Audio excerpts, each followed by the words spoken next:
여야가 오늘부터 한 달간 사실상 20대 마지막 국회를 엽니다. 코로나19 대책과 선거구 획정이 쟁점이 될 것으로 보입니다.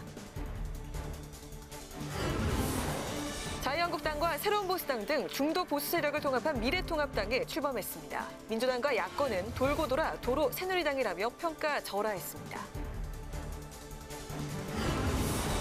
바른미래당 손학규 대표가 대한신당과 민주평화당과의 합당 추인을 거부했습니다. 3당 소속 의원들은 일단 공동교섭단체를 구성해 2월 국회에 임하기로 했습니다.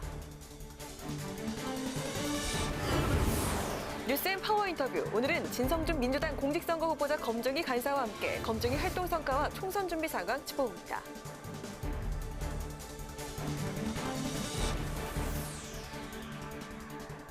안녕하십니까. 2월 17일 의정종합뉴스 뉴스엔 시작하겠습니다.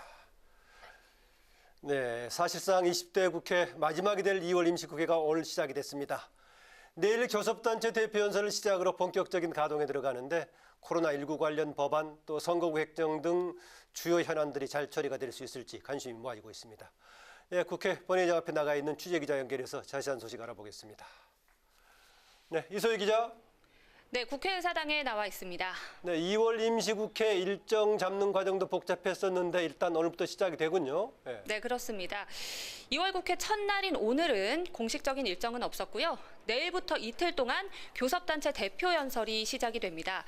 이인영 더불어민주당 원내대표와 심재철 미래통합당 원내대표의 연설이 있겠고요. 또 오는 24일부터 3일 동안은 대정부 질문이 예정이 돼 있습니다. 첫날은 정치 외교 분야, 25일에는 경제 분야, 26일에는 교육, 사회, 문화 분야에 대한 질문이 실시됩니다. 지난달 취임한 정세균 국무총리의 데뷔 무대가 이 대정부 질문 자리가 되겠고요. 법안 처리를 위한 본회의는 오는 27일 또 3월 5일에 각각 열립니다. 인사청문회도 예정이 돼 있는데요. 노태학 대법관 후보자 인사청문회가 오는 19일에 열릴 예정입니다. 네, 그렇군요. 2월 국회 쟁점이 어떤 겁니까? 총선을 2달가량 앞두고 아직까지 처리할 문제가 많아 보이는데요. 네, 그렇습니다. 말씀하신 대로 이번 국회 최대 관심사는 선거구 획정입니다. 총선을 2달 앞두고 굉장히 지금 시간이 촉박한 상황인데요. 여야는 다음 주 24일까지는 획정 기준을 중앙선관위에 전달한다는 방침입니다. 그리고 이를 반영한 공직선거법 개정안을 다음 달 5일 본회의에서 최종적으로 처리한다는 계획입니다.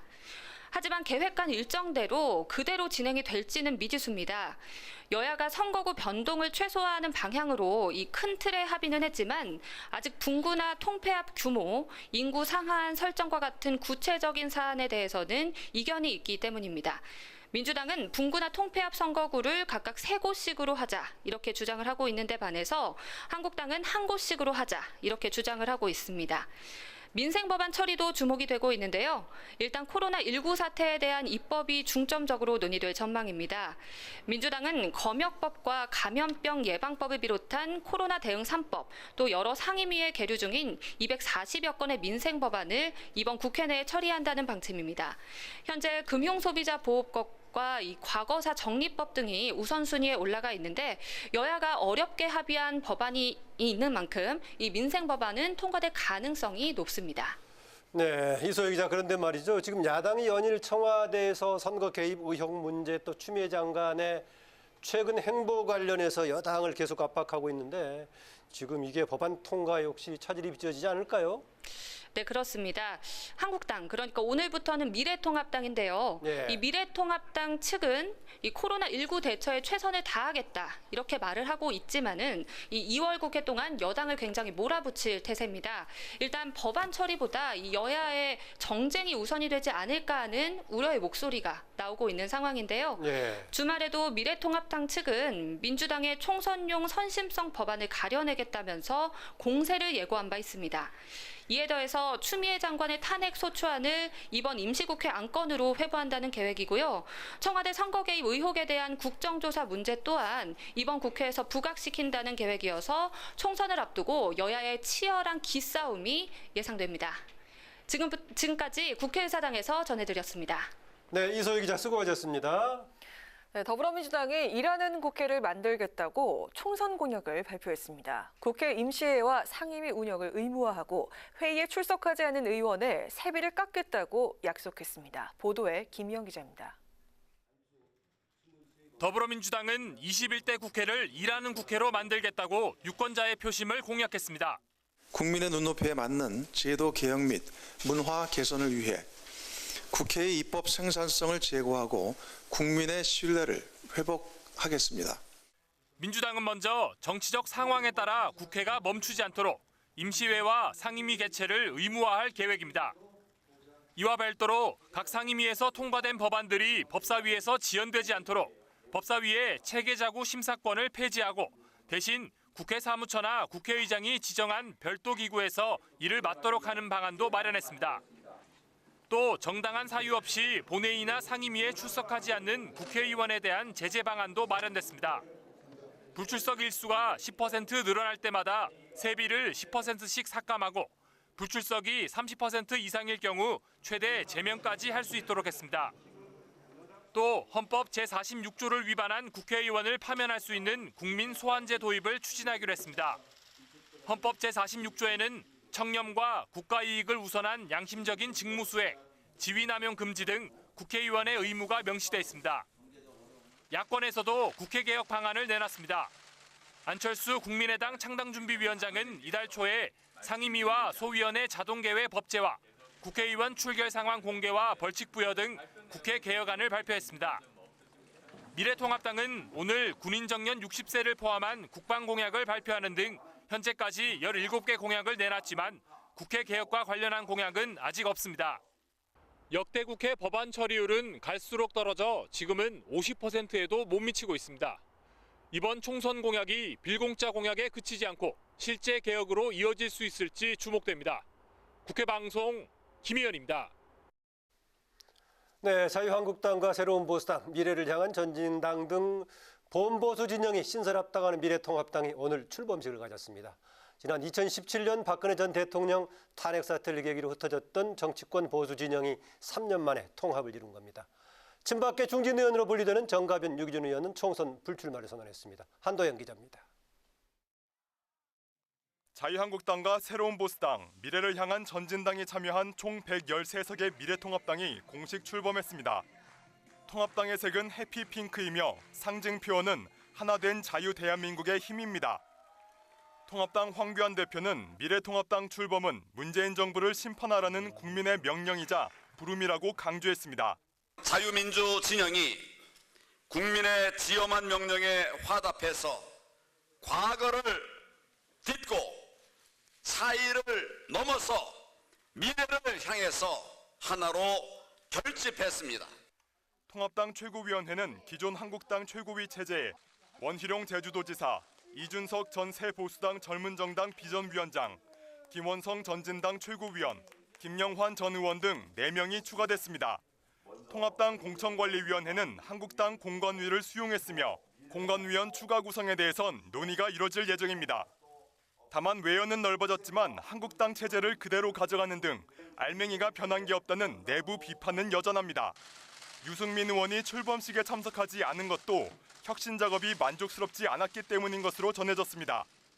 이런 가운데 친박계로 분류되는 5선 정갑윤 의원과 4선 유기준 의원은 총선 불출마를 잇따라 선언했습니다. 정 의원은 기자회견에서 문재인 정권 심판을 위해 백의종군하겠다고 밝혔고 유 의원은 세대 교체, 정권 교체를 위한 미랄이 되겠다고 말했습니다. 이에 총선 불출마를 선언한 전 한국당 소속 의원은 총 17명으로 늘어났습니다. 탄핵으로 갈라졌던 보수 진영이 3년 만에 합쳐지며 일단 보수표의 분산은 막았습니다. 4월 총선에서 여당에 맞서 어느 정도 통합의 효과를 거둘 수 있을지 주목됩니다.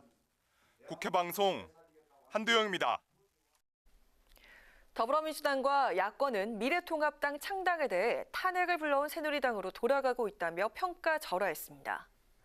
민주당은 통합 과정에서 보수 혁신과 개혁을 위한 노력과 성과를 보여주지 못한 채 오직 총선용으로 급조된 이합집산 정당이라고 지적했습니다.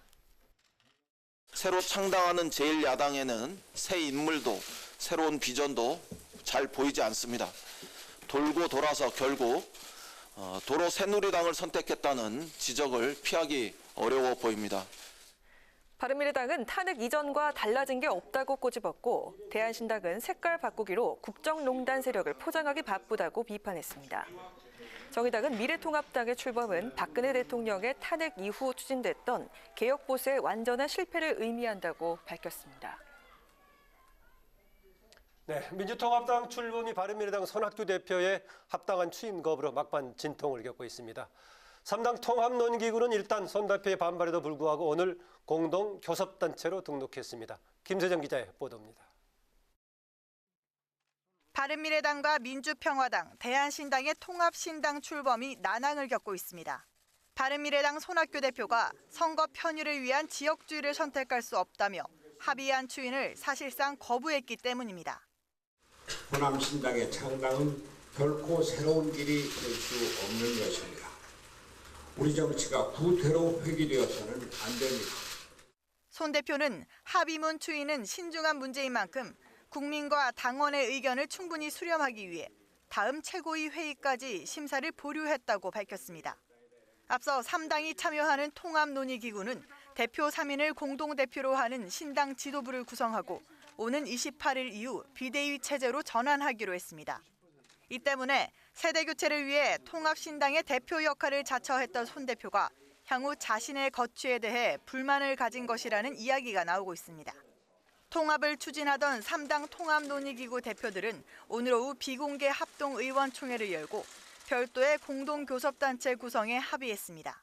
공동교섭단체 구성을 위한 바른미래당, 대한신당, 그리고 민주평화당, 그리고 무소속 의원총회를 개회를 선언합니다. 공동교섭단체 명칭은 민주통합의원 모임으로 결정됐으며 원내대표는 대한신당 유성엽 의원이, 원내수석부 대표는 대한신당에서 활동해온 장정숙 의원이 맡기로 했습니다.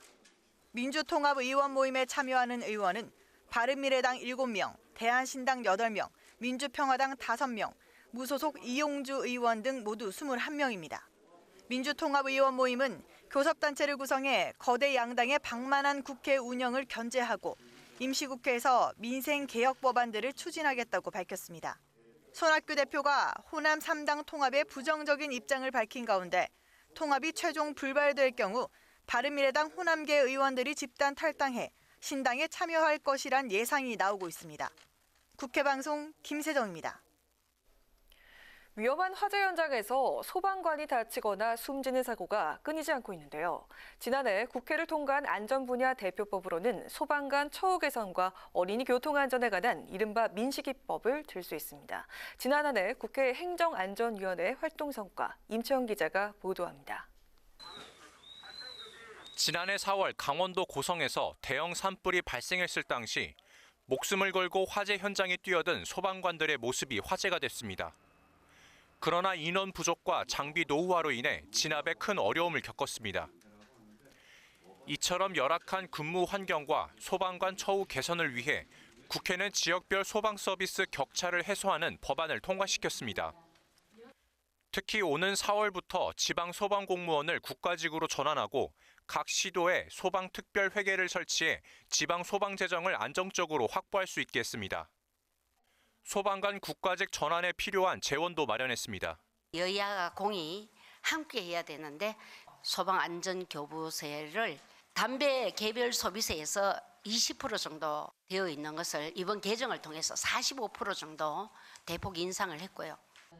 지난해 스쿨존에서 9살 민식군이 교통사고로 사망한 후 어린이 교통안전을 강화한 민식이법도 주요 성과로 꼽힙니다. 이 법은 어린이 보호구역에서 운전자가 속도를 낮추도록 방지턱과 과속 단속 카메라, 속도 제한 표지 등의 설치를 의무화했습니다. 또 가해자에 대한 처벌을 강화해 피해 어린이가 사망할 경우 무기 또는 3년 이상의 징역에 처할 수 있도록 했습니다. 이와 함께 어린이 통학버스 안에 CCTV 설치를 의무화하는 등의 계류 중인 어린이 생명 안전 법안들은 20대 국회가 마무리 지어야 할 숙제입니다. 하는이법과 태호 유치원이법으로 되는 어린 아이들의 아동들의 그 안전을 강화를 더 해야 될, 또 아이들의 생명을 안전하게 보호해야 될 국가의 가장 기본적인 법안들이 잠자고 있습니다. 이 밖에 빅데이터 활성화를 위해 특정 개인을 알아볼 수 없도록 정보를 가명 처리하는 개인정보보호법도 지난해 행정안전위원회의 주요 성과로 꼽힙니다. 국회방송 임천입니다.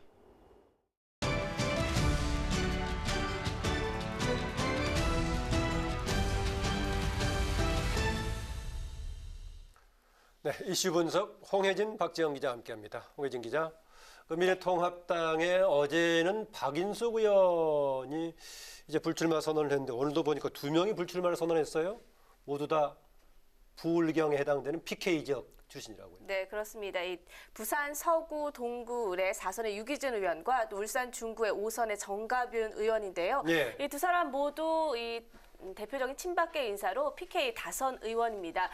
문재인 정권의 오만과 독선을 심판하고 이 총선 승리를 위해서 자신을 내려놓겠다며 불출마를 선언한 건데요. 예. 관련 발언 들어보시죠. 하지만 이번 총선은 자유 대한민국을 지키고 망해가는 나라를 바로잡는 중차대한 선거라는 점에서 제가 마음을 내려놓습니다.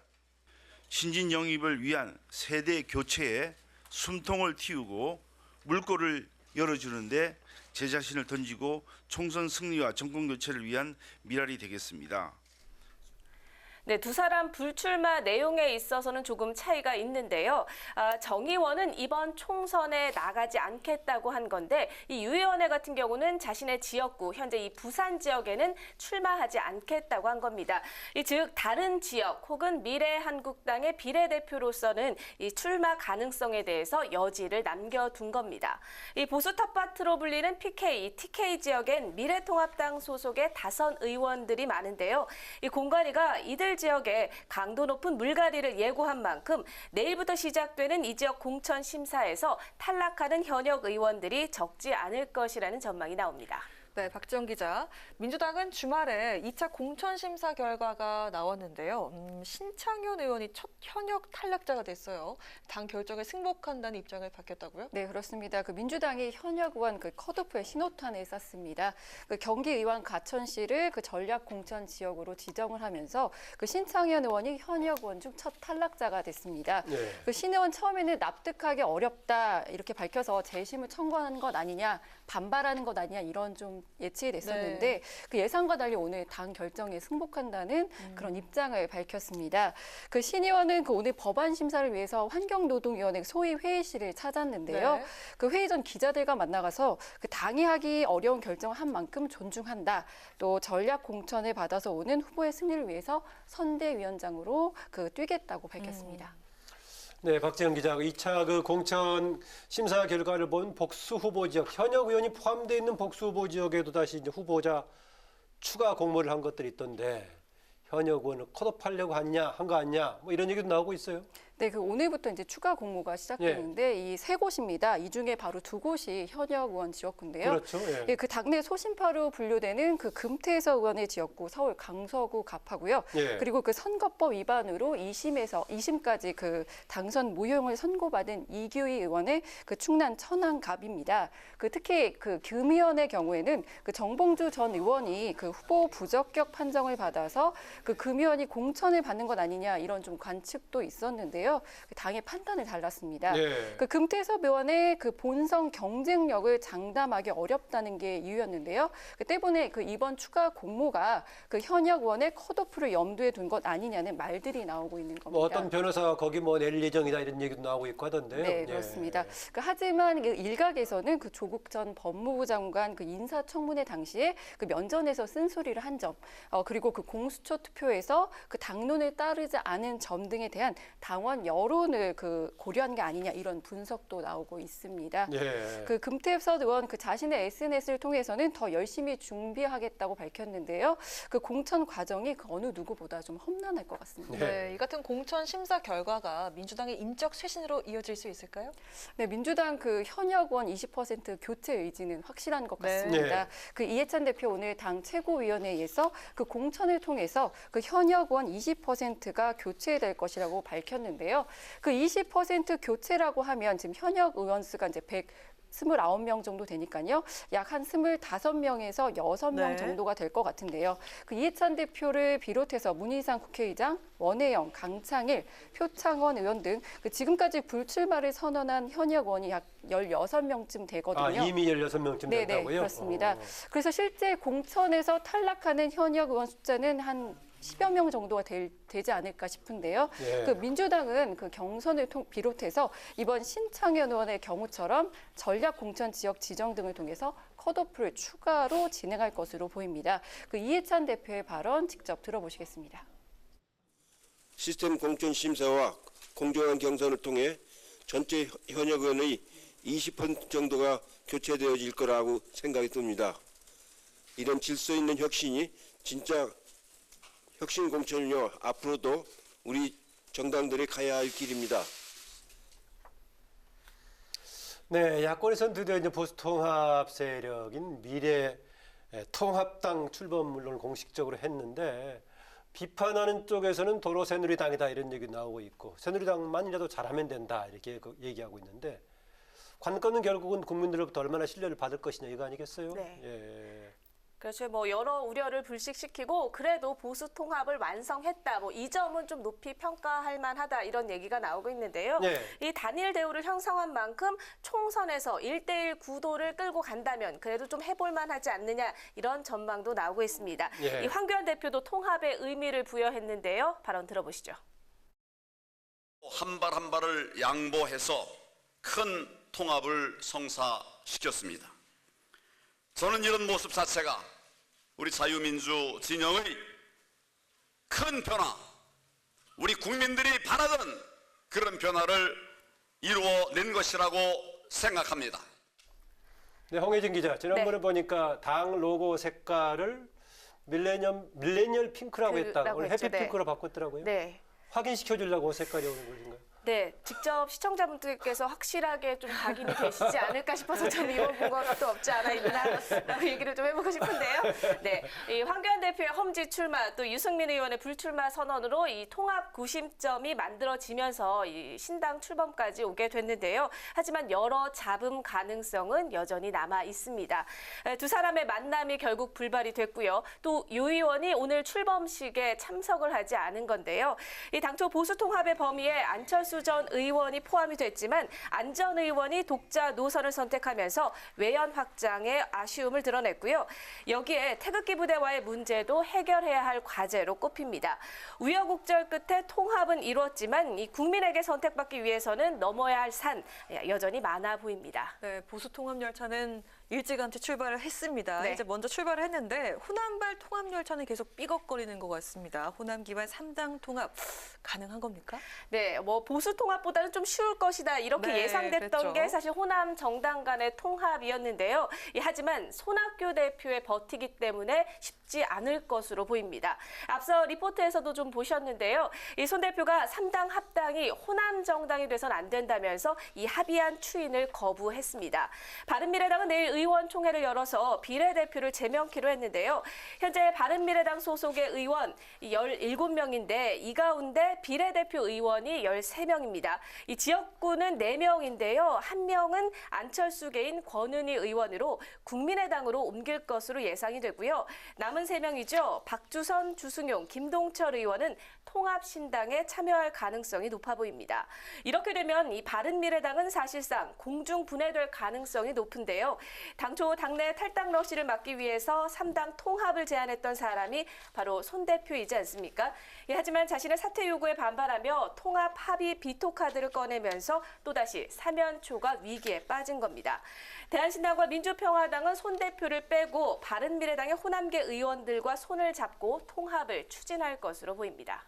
네, 그 손학규 대표가 당 대표를 지키겠다고 하는 명분이 조금씩 바뀌는 것은 조금 생각해 볼 분이 아닌가 좀 그렇습니다. 그럴 것 같습니다. 네, 박지영 기자, 논란이 됐던 그 임미리 교수, 지금 이제 고소 취한 지가 상당 며칠이 지났는데 아직까지도 후폭풍이 계속되고 있어요? 네, 그렇습니다. 이제 대리 고소 고발전으로 네. 이어지는 모습입니다. 그 민주당이 고소를 취하를 하자 이번엔 여당 지지자들이 그 임 교수가 선거법을 위반했다면서 중앙 선관위에 신고를 했고요. 예. 그 시민단체는 표현의 자유를 침해했다면서 이해찬 대표를 검찰에 고발했습니다. 예. 여기에 임미리 교수는 이해찬 대표의 공식 사과를 요구했었는데요. 그래서 오늘 이 대표가 어떠한 입장을 내놓을지 좀 이 대표 입에 좀 관심이 쏠렸었는데 네. 그 고발인으로 이름을 올렸던 이해찬 대표는 끝내 어떤 언급도 하지 않았습니다. 오늘. 고발장에 대표 이름이 이해찬 대표 이름으로 네, 간 거죠? 맞습니다. 예. 근데 이제 좀 당에서는 이해찬 대표는 잘 몰랐다, 자신은 몰랐다라는 얘기들도 좀 나오고 있는데요.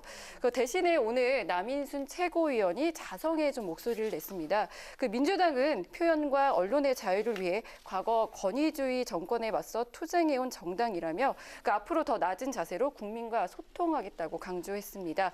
이번 사태를 놓고 반성도 책임지는 이도 없다며 좀 민주당의 비판이 제기되고 있는데요. 앞으로 민주당이 어떻게 풀어나가야 될지는 좀 더 지켜봐야 할 것 같습니다. 네, 오늘 마지막으로 민주당 소식 하나만 더 전해주시죠. 오늘 노동계 인사들이 입당을 했다는데 누굽니까? 네, 그 이흥석 전 마산창원 노동조합 총연맹 의장하고요. 예. 김현정 전 전국 사무금은연맹 그 위원장입니다. 네. 그 이전 회장은 그 민주당과 함께 30년간 꿈꿔왔던 노동 존중 사회를 위한 첫 발을 내딛고자 한다며 그 고 노회찬 의원 지역구였던 창원 성산구에 출마하겠다는 의사를 밝혔습니다. 그 창원 성산구는 그동안 그 진보 정당들이 연합선거를 치러왔던 곳인데요. 그래서 이전 의장에게 이번에도 단일화할 것인지 좀 기자들의 질문이 있었는데요. 이전 의장은 민주당 내에서 진보 정치를 할 충분한 가능성이 있다면서 사실상 그 단일화에 선을 그었습니다. 예. 그리고 이제 김현정 전 위원장의 경우엔 총선 계획과 관련해서 그 아직 구체적으로 정해진 게 없다면서 당과 논의해서 비례든 지역구든 출마를 결정하겠다고 밝혔습니다. 네, 오늘 이슈 분석 여기까지 듣겠습니다. 박지영, 홍혜진 두 기자 수고하셨습니다. 됐습니다. 국회 보건복지위원회는 내일 전체 회의를 열고 코로나19 관련 대응 법안을 상정합니다. 코로나19 대응 법안은 감염병의 예방 및 관리에 관한 법률 개정안과 검역법 개정안, 의료법 개정안 등입니다. 복지위는 해당 3법을 내일 상정한 뒤 다음 날 법안 심사 소위 심사를 거쳐 오는 20일 전체 회의에서 법안을 처리할 방침입니다. 국회 관련 정보를 통합해 제공하는 열린국회 정보포털 서비스가 오늘부터 시작됐습니다. 열린국회 정보포털은 국회 각 기관 홈페이지에서 제공하던 국회와 국회의원에 대한 다양한 정보를 크게 4가지로 분류해 모두 277개 항목을 공개합니다. 유인태 국회 사무총장은 열린국회 정보포털을 통해서 투명하고 신뢰받는 국회가 될 수 있도록 노력하겠다고 밝혔습니다. 열린국회 정보포털을 이용하려면 인터넷 주소창에 open.assembly.go.kr을 입력하거나 대한민국 국회 홈페이지를 통해서도 접속할 수 있습니다.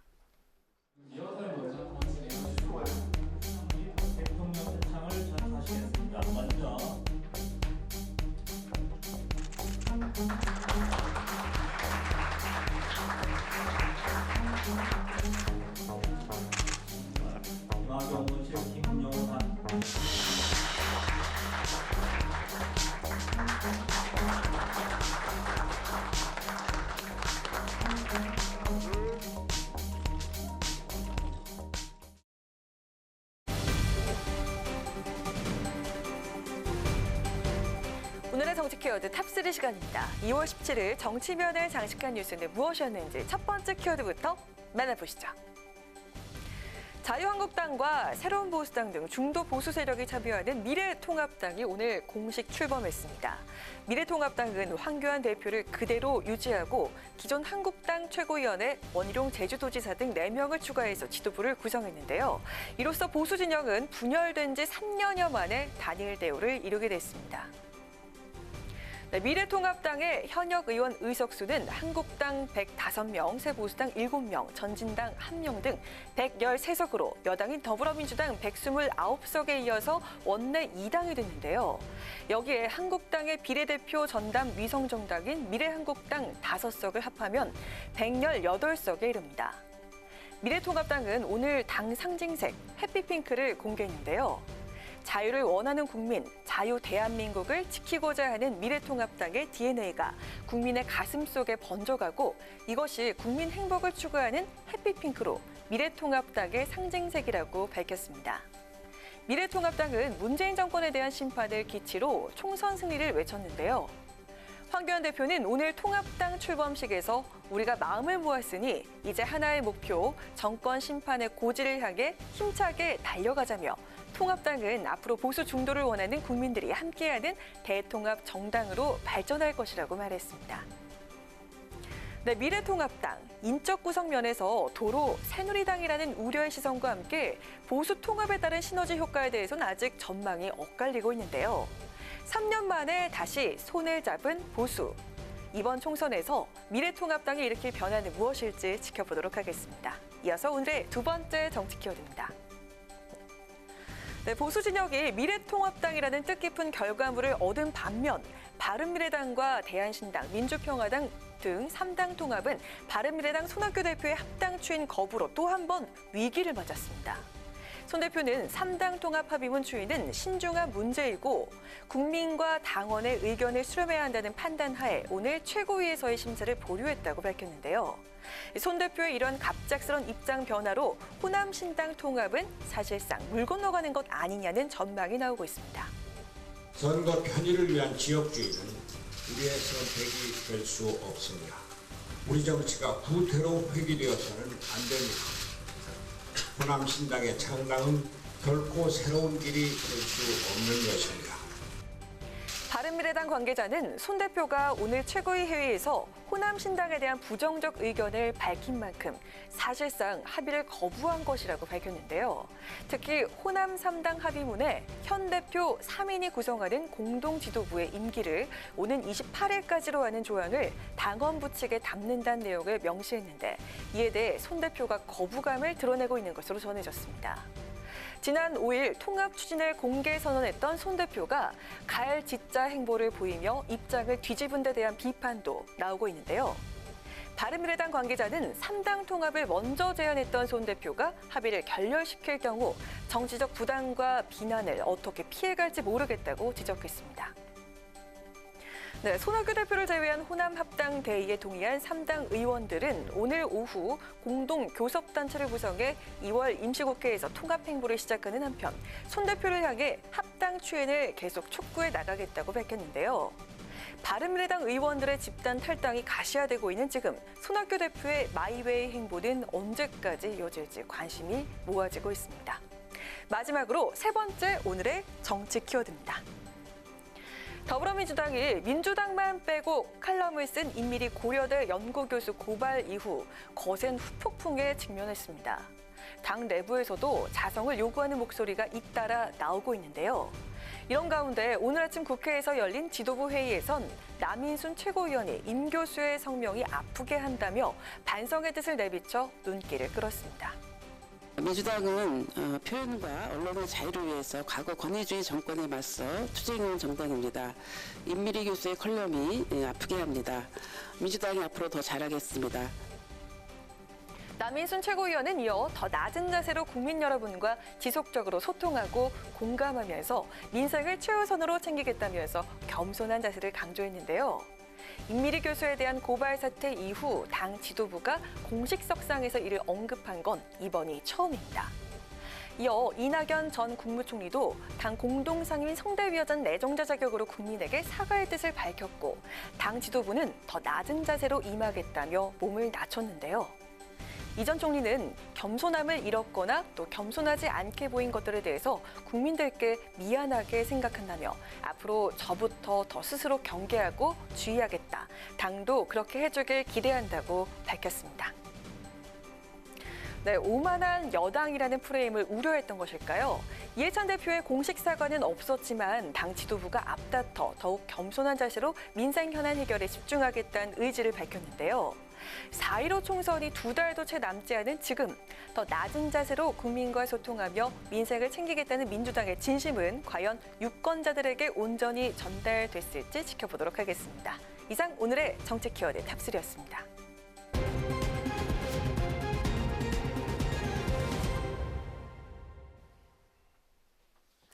네, 앞서 오늘의 정치 키워드에서 보신 것처럼 보수통합 신당인 미래통합당 오늘 본격적으로 닷을 올렸습니다.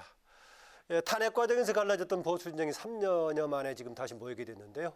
미래통합당의 과제와 향후 계획은 무엇인지 미래통합당 이준석 신임 최고위원 직접 전화로 연결해서 자세한 얘기 들어보도록 하겠습니다. 안녕하세요. 반갑습니다. 네, 안녕하십니까. 먼저 축하드립니다. 이게 축하받을 일일지 모르겠습니다. 이게. 아, 그래요? 좀 예. 들어보도록 하겠습니다. 네, 미래통합당 신임 최고위원으로서 오늘 출범식에 참석을 하셨는데요. 오늘 현장 분위기는 어땠는지 또 주로 어떤 이야기들이 오갔는지 궁금합니다. 아무래도 이 선거를 위해서 우선 통합이라는 그런 어떤 전략적인 움직임이 필요하다라는 것에는 다수가 공감했기 때문에 이루어진 그런 어떤 통합이었지만은 다만 이제 새로운 보수당 측이나 또 이제 개혁 보수를 이야기하던 사람들 입장에서는 통합 당시에 그런 어떤 약속되었던 지점들이나 그런 것들이 제대로 구현될 수 있을까에 대해 가지고 다소간의 의구심을 자아낼 수 있는 그런 출발이었다 봅니다. 예, 지난번에 당그 색깔을 얘기하면서 밀레니얼 핑크 이러던데 오늘 보니까 해피 핑크라고 했대요. 사실 그게 서울시 택시가 하고 다니는 주황색을 꽃담 황토색이라 그러는데 그게 그냥 주황색이잖아요. 예. 그냥 그런 것처럼 해피 핑크인지 밀레니엄 핑크인지는 잘 모르겠습니다. 네. 정말 해피하게 할 수 있을지 아닐지 좀 지켜보겠습니다. 오늘 미래통합당 출범식에 유승민 의원 불참을 했는데 앞으로 선거 국면까지 미래통합당에 관여하지 않겠다는 건지 아니면 다른 배경이 있는 건지 어떤 사정이 있었나요?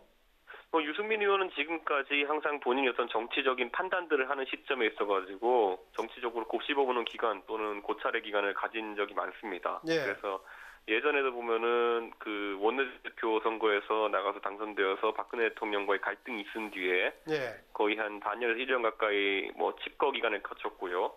그 다음에도 이제 지난 대선이 끝난 다음에도 상당 기간 이제 고찰하는 기간을 보냈고 지난 지방선거 때 바른미래당 대표로서 선거 패배를 받아들이고도 그랬고 이번에도 아마 통합이라는 것이 있어가지고 본인이 어쨌든 역할을 해야 될 부분도 있겠지만은 반대로 성찰해야 될 부분도 있다 이렇게 판단하고 있는 것 같습니다. 그 성찰 기간이 총선 국면까지는 적어도 될 걸로 보십니까? 어떻습니까? 지금까지 일반적으로 유승민 대표가 한번 그 성찰에 들어가면은 반년 가까운 시간 정도는 보냈기 때문에 예. 지금 물리적으로 2달도 안 남은 총선까지는 정치 일선에 나서기는 어렵지 않을까 이런 판단을 하고 있습니다. 네, 알겠습니다. 네, 보수 진영이 미래통합당으로 뭉치기까지 쉽지만은 않았는데요. 이 미래통합당 출범의 의미와 통합 과정에 대한 평가 어떻게 하십니까? 저는 결국에는 보수 정당이 지금까지 어떤 한 시대를 마감짓고 새로운 어떤 시대를 맞을 때 보통 당명이나 색깔 변경을 해왔다 이렇게 보는데 공교롭게 한 8년 전에 새누리당으로 이제 한나라당에서 넘어갈 때는 이명박 그 대통령 주도의 당에서 이제 박근혜 대통령 주도의 당으로 넘어간다는 의미가 있었고, 그다음에 자유한국당으로 넘어갈 때는 탄핵 이후에 새로운 질서 하에서 그렇게 한다는 의미가 있었다면은 지금 같은 경우에는 결국 이제 탄핵 이후에 자유한국당 체제에서는 혼란을 마무리하고 이제 다시 한번 수권 세력으로서의 능력을 보여주기 위한 그런 어떤 변화가 있어야 된다 이렇게 보는 것인데요. 아까 말했던 것처럼 시기적으로는 그렇게 맞아 들어가지만은 내용적으로는 아직까지 좀 풀어야 될 부분이 많은 것 같습니다. 네, 그 민주당에서 미래통합당의 출범을 두고 결국 도로 새누리당을 됐다. 새누리당이 됐다는 걸 피하기 어렵다는 얘기인데 또 일부에서는 보면은 새누리당 전반기만 돼도 잘 되는 거 아니냐 이런 얘기하는데 민주당 이런 지적에 대해서는 어떻게 화답하시겠습니까? 저는 오히려 지금의 모습대로라고 한다면 새누리당보다도 좀 개혁 성향이 더 후퇴했다고 볼 수 있겠죠. 왜냐하면 새누리당에 볼 수도 있다. 네, 새누리당에 있던 의원들이 물리적으로 합친 것은 맞지만은 오히려 지금까지 불출마를 선언한 의원들의 몇 명 같은 걸 보면은 유승민, 김세연, 그리고 김영우 이런 상당히 개혁적인 성향을 가진 분들이 많이 이제 불출마 선언하셨기 때문에 지금까지는 그렇게 보일 수 있습니다. 하지만 여기까지는 자발적으로 이제 사실 불출마를 선택하신 분들의 명단이고 앞으로 이제 공천관리위원회에서 얼마나 인적 쇄신의 칼날을 번뜩이느냐에 따라 가지고 국민들이 봤을 때는 과거 새누리당에서 안 좋은 부분이 이제 해소되는 부분이 될 수도 있다. 그렇기 때문에 저는 앞으로 한 2, 3주 남짓한 기간이 굉장히 관심을 받을 기간일 것 같습니다. 네. 네, 미래통합당에는 한국당, 새보수당뿐만 아니라 옛 안철수에게도 힘을 보탰는데요. 위원장께서는 미래통합당이 안철수 국민의당 위원장의 동참을 이끌어내야 한다고 말씀하신 바 있습니다. 이를 위해서 논의 중인 사항이 있는지요? 예전하고는 좀 얘기가 다른 것 같네요. 저는 근데 충분히 안철수 대표의 동참을 이끌어낼 수 있는 어떤 조치들이 있어야 된다 이렇게 보고, 사실 안철수 대표가 지금 뭐 창당을 이제 2월 23일까지 완료하겠다고 했지만은 당 세나 아니면 물리적으로 정기 개편에 참여할 시간 같은 것이 굉장히 부족합니다. 그래서 그렇다고 해가지고 안철수 대표가 가진 상징성을 무시할 수 없는 게, 이제 뭐 새로운 보수당이 차지하고 있던 어느 정도의 중도 지형이 다시 이제 또 좀 비어가는 그런 상황이기 때문에 안철수 대표가 가진 중도의 상징성을 생각해서라도 이번에 선거 과정에 있어서 그 원팀으로 함께하는 것이 좋다 이렇게 저는 생각합니다. 원팀으로 함께한다는 것은 특정 지역의 경우에는 후보 단일화 방식의 연대도 한번 모색해 볼 수 있다는 얘기입니까? 저는 충분히 후보 단일화도 가능하지만은 저는 뭐 그 이상의 가능성도 있다고 보는 것이, 안철수 대표는 당연 지도자로서 지금 뭐 연대나 통합에 대해 가지고 다소 이제 거리를 두는 발언할 수밖에 없지만은, 안철수 대표와 같이 하는 분들 개개인과는 소통이 제가 많이 하고 있는데, 뭐 그분들 같은 경우에는 어쨌든 문재인 정부의 폭주를 견제하기 위한 어떤 장치로서의 연대나 단일화 같은 것이 필요하다라고 보는 분들이 많습니다. 네, 오늘 말씀 여기까지 들을 것 같습니다. 오늘 말씀 잘 들었습니다. 고맙습니다. 네, 감사합니다. 네, 지금까지 미래통합당 이준석 신임 최고위원이었습니다.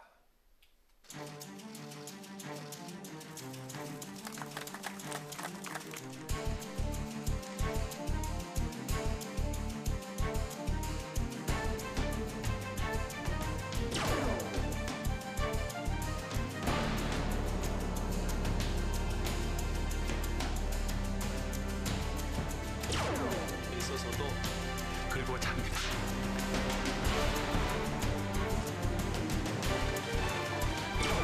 네. 네. 좀 말씀을 드렸습니다.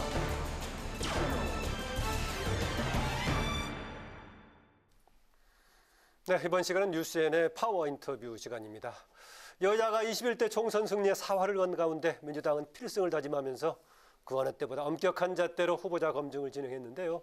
그 배경과 뒷이야기는 무엇인지 오늘은 진성준 더불어민주당 공직선거 후보자 검증위 간사와 함께 얘기 나누도록 해보겠습니다. 어서 오십시오. 네. 반갑습니다. 안녕하세요.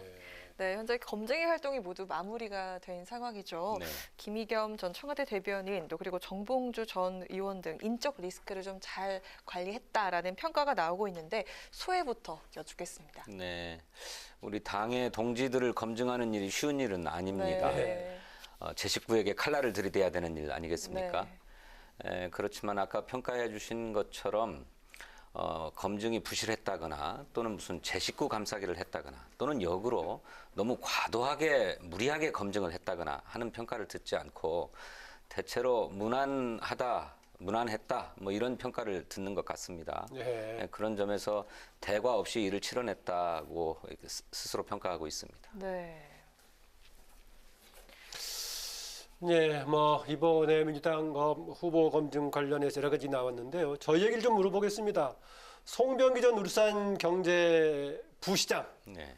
지난번 먼저 봤었죠, 공간에서. 네, 그렇습니다. 먼저 봤었는데 또 뭐 추가 정밀 심사 대상으로 분류를 했던데 특별한 배경이 있습니까? 송병기 전 부시장에 대해서는 검증위가 검증을 하는데 그분의 출마의 동기와 배경이 조금 석연치 않았습니다. 다시 말해서 그분은 소위 검찰로부터 하명수사 의혹과 관련된 수사를 받고 계신 분인데 검찰에 의해서 기소가 된 다음에 출마 의사를 표명하고 검증 신청을 했거든요. 네. 그래서 검증위원들은 이분이 당의 어떤 공천 프로세스를 총선을 수사를 좀 어떻게 피해가려고 하는 방패로 쓰려고 하는 게 아니냐. 출마의 동기와 배경이 진정으로 정치적 의지가 있어서 그런 것인지 좀 의심스럽다라고 하는 판단을 했습니다. 근데 이거는 아주 주관적인 영역이기 때문에 정무적인 판단을 요하는 부분이어서 공천관리위원회에 이관하고 그 대신 이런 부분에 대해서 꼼꼼하게 점검해달라라고 하는 정밀심사 요청을 하게 됐던 것입니다. 네, 관련해서 한 분 더 질문을 드릴 수밖에 없는데요. 네, 황운하 전 청장에 대해서는 공천 적격 판정을 내렸었는데 야당에서는 오히려 그분이 지금 뭐 기소가 같이 돼 있는 맞물려 있는 것이기 때문에 그것을 오히려 물타기 한다거나 막으려고 하는 그런 의도가 담긴 거 아니냐라고 비판을 하고 있습니다.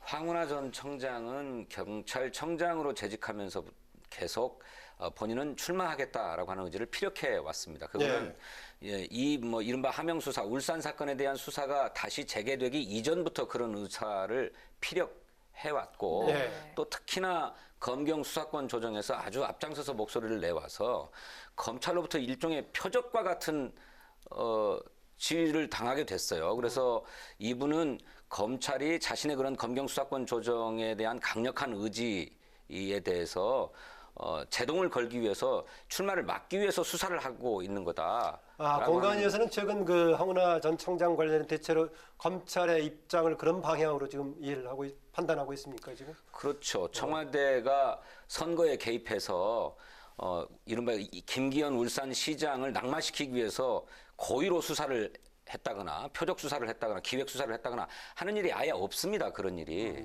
그런 일이 없음에도 불구하고 경찰이 1년 8개월 된 사건을 다시 끄집어내가지고 이 수사에 착수한 것은 그런 정치적 의도가 있는 거다라고 당은 보고 있는 거죠. 네, 이 민주당의 1차 영입 인재 등 이제 마무리가 됐는데요.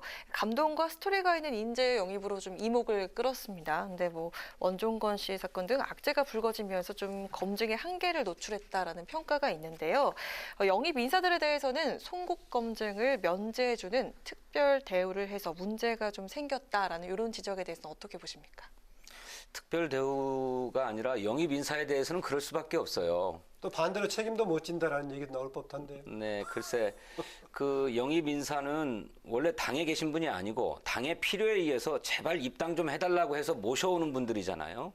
그래서 당이 내부적으로 스스로 검증을 해서 좋은 분이니까 꼭 모셔와야 되겠다라고 생각해서 모셔오는 분들인데 그래 따라서 이 최종적으로 결정이 되기까지는 비공개로 진행할 수밖에 없어서 무슨 외부로부터 제보를 받을 수 있다거나 또는 평판을 들을 수 있다거나 그러지 않죠.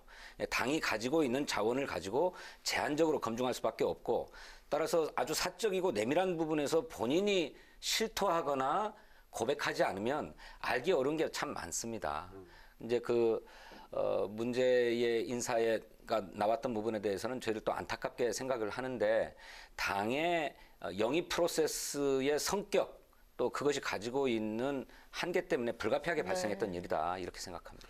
예, 당에서 이제 현역 의원 평가에서 하위 20% 뭐 얘기가 됐는데 평가할 때 불출마 선언했던 의원들은 대상이 아니었습니까? 어떻습니까? 네, 불출마 선언하신 분들은 평가 대상이 아니었던 것으로 압니다. 예, 그럼 평가 이후에 지금 불출마 선언이 없는 걸 보면은 그분들은 어떻게 될 것 같습니까, 지금요? 그러면 교체 위기 상당히 낮지 않느냐, 뭐 이런 인적 쇄신에 기대에 못 미치지 않느냐 이런 지적이 나올 법도 한데. 글쎄, 의정활동 평가를 해서 하위 20%에 들어간 분들이 자발적으로 불출마 선언을 할 거다라고 당에서 기대를 했는지는 모르겠습니다만 당 바깥의 기대죠. 자연히 그렇게 될 거다라고 예상했던 것인데 원래 애시당초 그동안의 공천의 역사를 보면 그렇게 의정활동 현역 평가를 해서 하위 20%에 들었다거나 뭐 하위 몇 %에 들었던 분들은 아예 컷오프 공천 탈락을 시켰죠. 근데 이게 너무 과도한 것이었어요. 그것 때문에 탈락자들의 반발도 컸고 또 따라서 당 내부의 분쟁도 있었기 때문에 그랬죠.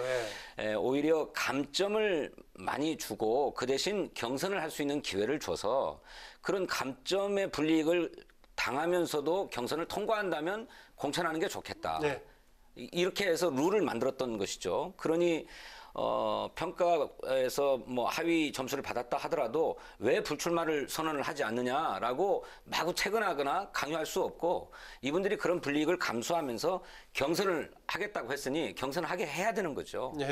따라서 현역 의원 평가를 통해서 몇 %를 물갈이하겠다라고 하는 목표가 있을 수 없고 그런 과정과 프로세스를 통해서 자연스럽게 쇄신을 하겠다라고 하는 지도부의 의도가 있었던 거죠.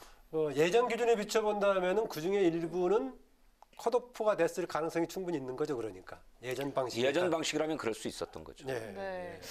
한편 임미리 고려대 연구교수와 언론사에 대한 이 검찰 고발을 민주당이 또 취하를 했지만 후폭풍이 좀 계속되고 있죠. 먼저 임미리 교수 고발 논란에 대해서는 좀 어떤 입장이신지 궁금합니다. 당이 뭐 반박 논평을 내거나 뭐 반박 기고를 해서 문제라고 생각되는 지점을 그냥 지적했으면 됐다고 생각합니다. 그걸 뭐 고발까지 가야 할 사안은 아니었다고 생각해요. 그런데 조금 과하게 대응함으로써 역풍을 초래했다고 생각합니다. 또 민주당은 이 나라의 민주주의를 위해서 노력하고 헌신해온 정당인데 그런 민주주의의 가장 중요한 가치 중에 하나인 표현의 자유라고 하는 것을 선거법 위반이라고 하는 테두리 때문에 좀 몰각한 듯한 모습을 보여서 좀 안타까운데 당으로서는 좀 억울합니다. 민주당만 빼고 찍자라고 하는 진위가 무엇인지는 모르겠지만 그것이 초래할 정치적 결과를 생각한다면 결국 자유한국당에게 표를 몰아주자 또는 의석을 몰아주자라고 하는 결과를 초래할 거라고 저희들은 보여지거든요. 그런데 진보적 지식인이라고 하는 분이 그런 말씀을 그렇게 공개적으로 주장하는 것은 무책임한 발언이고 또 민주당 입장에서는 대단히 억울한 발언이다. 내용상에 공감할 부분은 없습니까? 어떻습니까? 아니, 부분적으로는 있습니다. 저희들이 촛불 시민혁명의 정신, 그 초심을 잃지 않고 보다 더 진보적이고 보다 더 개혁적으로 국정에 임해야 된다라고 하는 목소리는 저희들이 새겨드려야 될 말씀입니다. 하지만 그 촛불 시민혁명 정신을 다 배신했으니까 민주당만 빼고 찍자 이렇게 주장하는 것은 저희들이 받아들이기 어렵죠. 저희들은 나름으로 촛불 정신을 받들기 위해서 노력해 왔습니다만 그것이 국회의 입법 과정에서 수많이 발목이 잡혔고 그래서 여러 가지 개혁 과제, 민생 과제가 뭐 지난한 과정을 통해서 아직도 통과되지 못하고 있는 것들이 많지 않습니까? 그런 점에서 그 책임이 어디에 있는지를 보다 좀 냉정하게 분석하고 평가해 주셔야 될 지식인들이 그걸 온통 민주당의 책임으로 돌리면서 민주당만 빼고 찍자라고 얘기하시니 억울하게 생각되었던 거죠. 근데 대응은 과했다 이렇게 생각합니다. 네, 그 보수 야당 이른바 그 미래통합당이 오늘 출범을 했는데요. 용어들이 최근에 다 정당 명칭이 왔다 갔다 저도 발음 쉽게 안 나오는데 미래통합당 여기에 대해서 이제 민주당에서는 제1야당의 새 인물도 비전도 보이지 않는다라고 얘기했습니다. 이렇게 한편으로는 비판에는 사실을 가지고 지적한 것도 있겠지만 통합이 되고 나니까 조금 걱정이 되는 뭐 그 경쟁에서 두려운 바도 좀 생기는 것 같아 보입니다. 어떻습니까? 예, 왜 두려움이 없겠습니까? 정권을 심판하겠다고 하는 세력들이 다 한대로 뭉친다고 하는 것이니 선거에 임하는 당으로서는 적잖이 우려되는 것은 맞는 얘기입니다.